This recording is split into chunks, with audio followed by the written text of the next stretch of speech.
Quando eu ainda era menino, minha mãe, mulher de uma força incomum, corrigia-me dos ardis que eu fazia muitas vezes aos meus colegas de infância. Quando me tornei adolescente, meu comportamento piorou. Mamãe decidiu então matricular-me no mesmo educandário que ela trabalhava como professora, onde poderia acompanhar-me e corrigir-me quando necessário. Eu não queria sair do colégio de elite onde estudava e ir para uma escola no subúrbio. Busquei fazer o meu pai de aliado e colocá-lo contra a atitude de mamãe. Ele reprovou com veemência a decisão dela e também foi contrário à sua dedicação ao magistério num local distante de nossa casa. No entanto, ela era perseverante nos seus bons propósitos.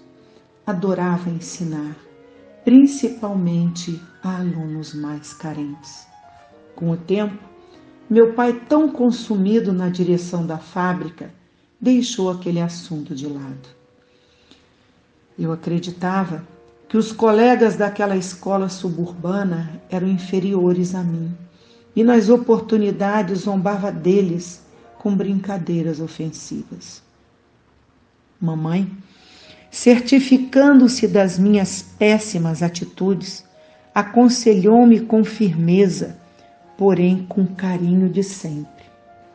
Filho meu, não humilhe seus colegas e nem a ninguém. Obedeça, meu filho, às ordens vindas do coração. Não dê trela a pensamentos insanos e atos grosseiros. Só você perderá se acaso continuar errando desta forma. Certo dia, na hora do intervalo das aulas, ela me chamou e sentou-se comigo embaixo de uma árvore e me falou compenetrada: meu filho, eu vou citar um trecho lindo do Evangelho do apóstolo Paulo em sua carta aos Coríntios. Eu quero que você reflita sobre esses ensinamentos para que sejam utilizados em sua vida. Preste atenção, filho.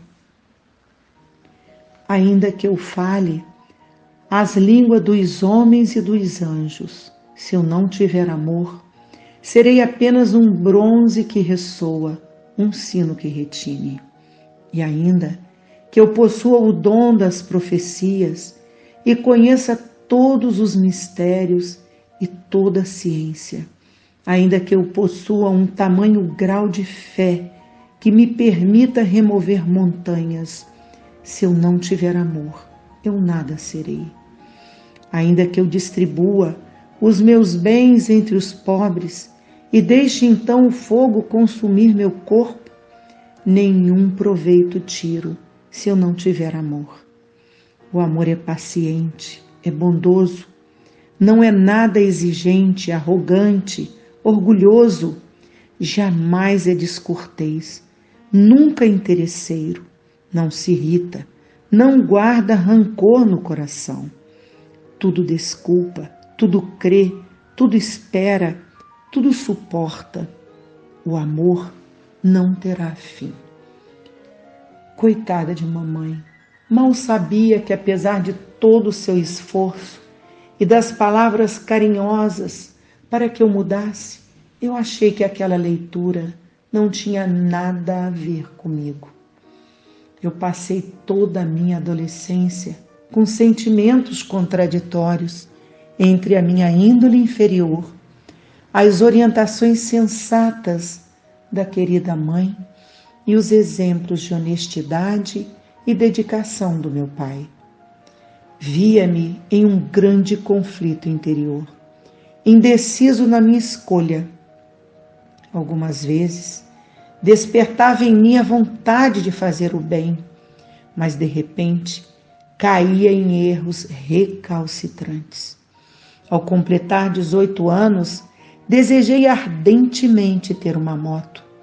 Papai resolveu atender os meus insistentes pedidos e me convidou para irmos juntos escolher a tão cobiçada motocicleta.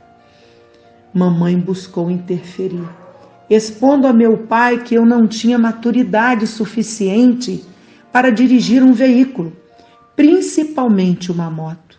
Porém, desta vez eu soube usar todos os argumentos possíveis para convencê-los.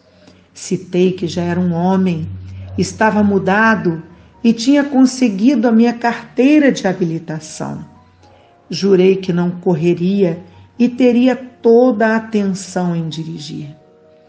Ele acreditou em cheio em minhas palavras falsas e me presenteou com uma moto reluzindo de nova. Entretanto, minha mãe eu não consegui enganar.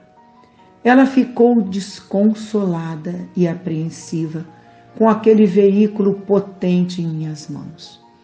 Quando eu circulava nas ruas com minha Honda, ao deparar com qualquer carro à minha frente, eu tinha um impulso descontrolado para fazer a ultrapassagem, até que relataram para minha mãe sobre a forma perigosa que eu dirigia no trânsito e ela ficou muito preocupada. Mamãe, então, decidiu procurar uma senhora amiga que era muito culta e estudiosa da doutrina espírita e lhe pediu ajuda. A amiga, vendo-a tão preocupada, tão aflita, disse-lhe solícita: seu filho é um espírito imaturo. Contudo, tem dentro de si um amor intenso por você e pelo Pai. Confie em Deus e no Mestre Jesus, que ele um dia se modificará devido a este amor verdadeiro. Recordo-me da história de Agostinho e sua mãe Mônica, que foram canonizados pela Igreja Católica. Eles viviam na Argélia, na África. Agostinho era um jovem rebelde que causou a Mônica grande preocupação, motivo de amarguras e muitas lágrimas. Mesmo sua mãe lhe dando bons conselhos, Agostinho insistia em erros em sua conduta. Aos 16 anos, ele saiu de casa e tomou o caminho dos vícios. Mônica redobrava-se em orações diárias e foi pedir conselho ao bispo sobre seu filho, e este disse: Mônica, continue a rezar, pois as lágrimas que derramou não serão em vão na recuperação do seu filho. Agostinho buscou fugir da vigilância da mãe aflita. Às escondidas, embarcou para a Itália. Mônica, desejando a todo custo a recuperação do filho, viajou atrás dele. Enfim, ela conseguiu o resultado que buscava depois de tantas orações e conselhos dados ao filho. Agostinho se transformou. Ele deu um novo rumo em sua vida, em busca dos ensinamentos espirituais, e tornou-se um dos maiores ícones do cristianismo primitivo. Aquele relato deixou mamãe mais serena, todavia mais alerta. Suas advertências para comigo eram constantes em todos os dias de minha vida. Certa vez, ao entardecer, eu avistei Nelsinho, um dos poucos amigos que fizera quando estudei no colégio do bairro da periferia. Ele estava voltando do serviço e eu lhe disse: Nelsinho, vamos dar uma volta em minha moto possante? No entanto, se aparecer alguma garota bonita, quero que desça rápido, pois com essa roupa surrada você vai estragar qualquer paquera. Nelsinho tinha uma grande simpatia por mim e sabia lidar com a minha falta de caráter, e disse-me em tom hilariante: rapaz, as garotas vão preferir-me ao invés de você. Sou bonitão até com roupas velhas. Nelsinho sentou-se na garupa e rodamos até a praça central, onde ali estavam algumas garotas que conversavam alegremente. Eu pensei: vou pegar uma peça em Nelsinho na frente das meninas. Parei a moto e acelerei, empinando em uma só roda. Olhei para trás e vi Nelsinho estatelado no chão e dei uma estrondosa gargalhada. No entanto, fui surpreendido por um motorista que abria a porta do seu automóvel e choquei-me violentamente contra ela e fui arremessado para o meio do asfalto. Eu senti uma dor terrível nas costas e fiquei imobilizado no chão, atemorizado. Eu vi quando um caminhão se aproximava em minha direção e eu seria inevitavelmente atropelado e certamente morreria. De repente, Nelsinho expôs sua vida em risco. Ele correu de onde estava e, num salto, puxou-me rapidamente por um dos meus braços e, por segundos, afastou-me das rodas do tão pesado veículo. Antes de perder os sentidos, eu vi o rosto de Nelsinho penalizado e lágrimas brotarem de seus olhos, compadecendo-se de mim. Foi ele, meu querido amigo, aquele que desde o tempo do colégio sofrera as minhas brincadeiras de mau gosto e que acabara de salvar minha vida. Após aquele acidente, sofri uma lesão na coluna e fiquei meses no hospital. Voltei para casa em uma cadeira de rodas.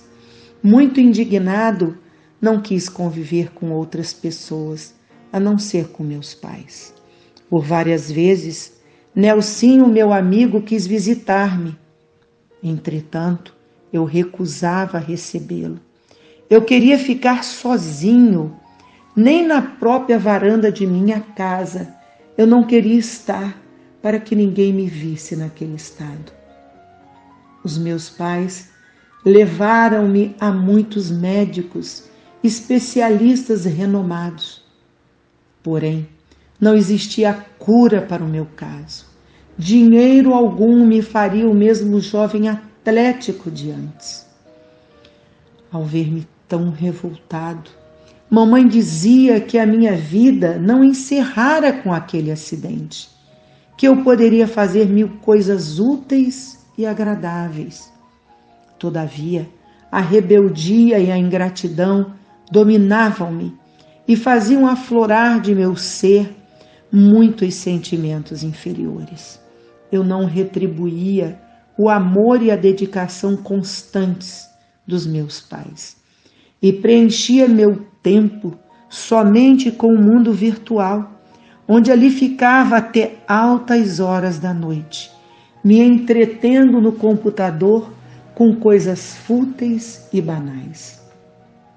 Um belo dia, papai convidou-me para trabalhar com ele na administração da fábrica. Ele disse que o meu problema físico nada impediria de eu ser útil, que eu era capaz, pois sempre fora inteligente e observador. Mamãe, desejosa de eu despertar, disse palavras fortes para mim. Meu filho, o trabalho enobrece a alma e traz grandes oportunidades, abre novos horizontes em nossa vida. Deixe esse mundo virtual e fútil e arregace as mangas e não irá se arrepender. Ao contrário, vai somente agradecer. Infelizmente, há alguns meses, mamãe partiu para o mundo dos espíritos, o que me deixou muito saudoso e revoltado, pois ela era a luz da minha vida. Eu sofri muito com a sua ausência, até que decidi obedecer aos conselhos que ela me dera e substituí meu pai na direção da fábrica. Papai ficou muito feliz, pois necessitava de meus préstimos. Com minha dedicação e competência, nossa empresa prosperou como nunca.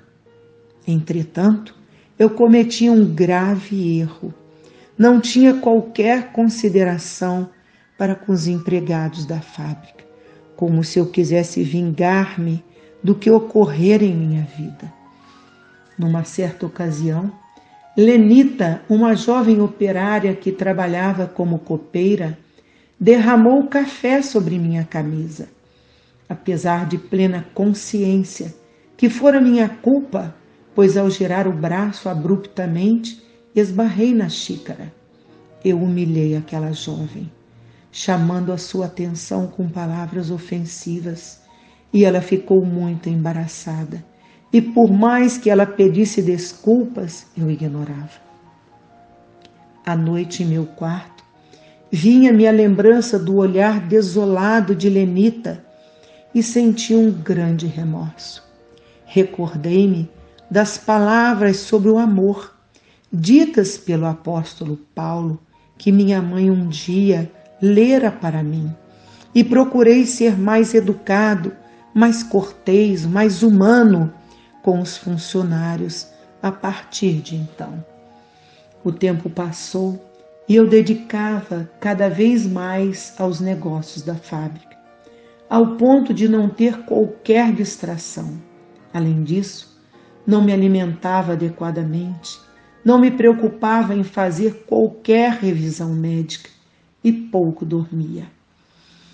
Numa manhã no meu escritório tive uma vertigem de tanta fraqueza.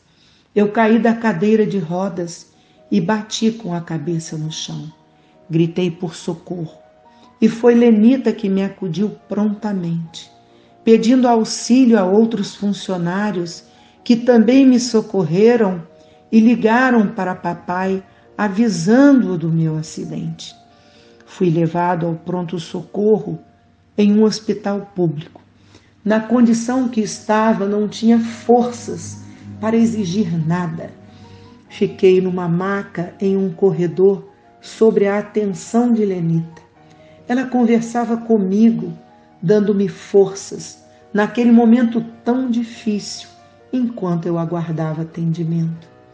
Ela me falou que seu pai trabalhava ali como enfermeiro e pediria alguém para chamá-lo.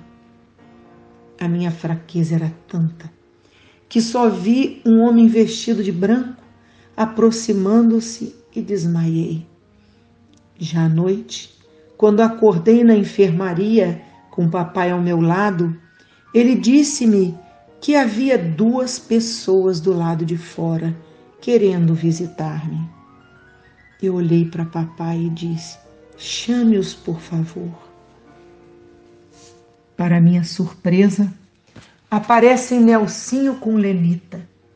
Ele me disse que sua filha caçula, quando entrou na fábrica, não quis revelar para mim a sua paternidade. Eu fiquei ainda mais sensibilizado pelo caráter daquela moça. Ambos me abraçaram carinhosamente, pois estavam contentes por minha recuperação. As lágrimas correram pela minha face de tanta emoção. Eu agradeci a Lenita todo o seu auxílio junto a mim e aproveitei e lhe pedi desculpas sinceras pelo acontecimento de tempos atrás.